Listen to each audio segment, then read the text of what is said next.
Очередной автомобильчик у нас. Chevrolet Lachetti. Проблема с замками дверей.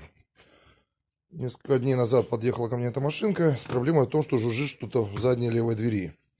Скрыл обшивочку, гудит замок. Времени разбираться не было. Снял я разъем замка. Замок утихомирился. Передний замок стал щелкать с завидной частотой. Ну и во избежание неприятностей, чтобы клиент у меня ничего у него не сломалось, не сгорело за выходные, пока найдет замки, снял предохранитель с управления замками дверей и отправил на поиски запчастей. Сегодня подъехали. Значит, у нас в наличии есть замок на заднюю дверь, есть замок на переднюю дверь.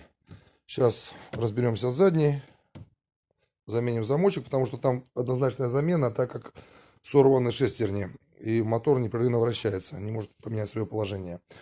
Вот. И потом уже будем заниматься передней дверцей. Так, подкинул я замочек, как уже говорил, да? Сейчас видео сбилось.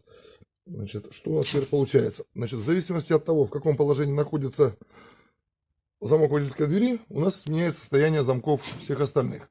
Сейчас вот новый замок подкинули, у нас все двери заработали. То есть сложного ничего дальше нет, осталось только поменять сами замки. То есть диагноз был поставлен верно, оба замка под замену. Потому что я как-то пробовал уже чистить эти концевики, вот, которые стоят отдельные модули. Помогало, но ненадолго.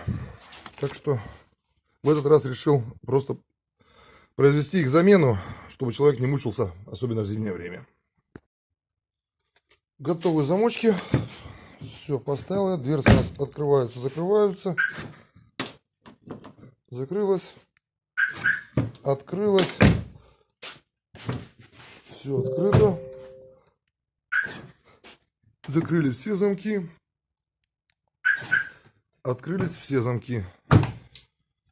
Все. Отдаем автомобиль.